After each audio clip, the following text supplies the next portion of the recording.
ಮೋದಿ ಅವರು high voltage meeting ಮೇಲೆ meeting ಮಾಡ್ತಾನೆ ಇದ್ದಾರೆ. ಯಾಕಂತಂದ್ರೆ ಪಹಲ್ಗಾಮ್ನಲ್ಲಿ ನಡೆದಂತಹ ಉಗ್ರರ ದಾಳಿಯನ್ನು ಖಂಡಿಸಿ ಈಗಾಗಲೇ ಏನಂತಂದ್ರೆ ಕೇಂದ್ರ ಸರ್ಕಾರ ದಿಟ್ಟ ಹೆಜ್ಜೆಯನ್ನು ಇಟ್ಟಿದೆ.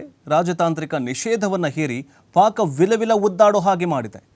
ಈಗ ಹೈ ವೋಲ್ಟೇಜ್ ಮೀಟಿಂಗ್ನಲ್ಲಿ ಏನೆಲ್ಲ ಚರ್ಚೆಗಳಾದವು, ಏನೆಲ್ಲ ನಡೀತಾ ಇದೆ, ಭಾರತ ಮತ್ತು ಪಾಕಿಸ್ತಾನ ಗಡಿಯಲ್ಲಿ ಕೆಲವೊಂದಿಷ್ಟು ಆಮದು ಮತ್ತು ರಫ್ತನ್ನು ನಿಲ್ಲಿಸಲಾಗಿದೆ.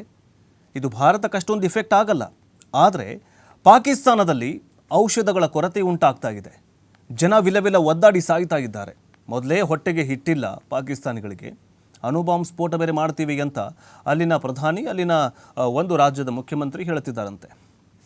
ಅದರ ಬಗ್ಗೆ ನೋಡ್ತಾ ಹೋಗೋದಾದರೆ, ಆದರೆ ಪ್ರಧಾನಿ ನರೇಂದ್ರ ಮೋದಿ ಅವರು ನಿನ್ನೆ ಏನು ಮೀಟಿಂಗಲ್ಲಿ ತೆಗೆದುಕೊಂಡಿದ್ದಾರೆ ನಿರ್ಧಾರಗಳನ್ನು ಅಂತ ನೋಡ್ತಾ ಹೋಗೋದಾದರೆ, ಸೇನೆಗೆ ಪ್ರತಿಕಾರ ಪರಮಾಧಿಕಾರವನ್ನು ಕೊಡಲಾಗಿದೆ. ಯಾರ ಮೇಲೆ ಯಾವಾಗ ಹೇಗೆ ದಾಳಿ ಮಾಡಬೇಕು ಅಂತ ನಿರ್ಧರಿಸುವ ಮುಕ್ತ ಸ್ವಾತಂತ್ರ್ಯವನ್ನು ಮೂರೂ ಸೇನೆಗಳಿಗೆ ಕೊಡಲಾಗಿದೆಯಂತೆ.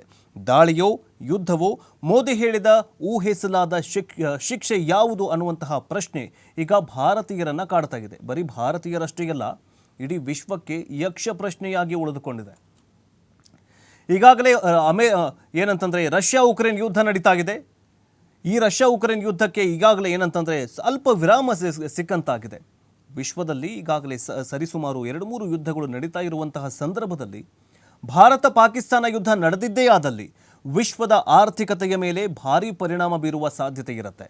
ಅದಕ್ಕೋಸ್ಕರ ಯುದ್ಧ ಮಾಡಬೇಕು, ಯುದ್ಧ ಮಾಡಬಾರ್ದು, ಅಥವಾ ರಾಜತಾಂತ್ರಿಕ ನಿಷೇಧಗಳನ್ನು ಹೇರಿ ಪಾಕಿಸ್ತಾನಕ್ಕೆ ತಕ್ಕ ಬುದ್ಧಿಯನ್ನು ಕಲಿಸ್ಕೊಡ್ಬೇಕು.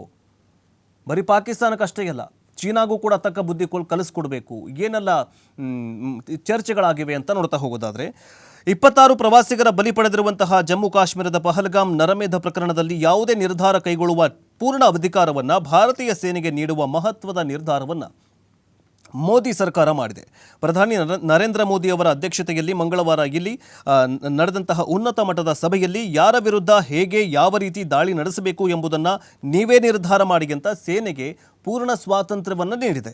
ಪಹಲ್ಗಾಮ್ ದಾಳಿ ರೂವಾರಿಗಳಿಗೆ ಊಹಿಸಲಾಗದ ರೀತಿಯಲ್ಲಿ ತಕ್ಕ ಶಿಕ್ಷೆ ನೀಡಲಾಗುವುದು ಅಂತ ಇತ್ತೀಚೆಗೆ ಮೋದಿ ಅವರು ಗುಡುಗಿದ್ರು.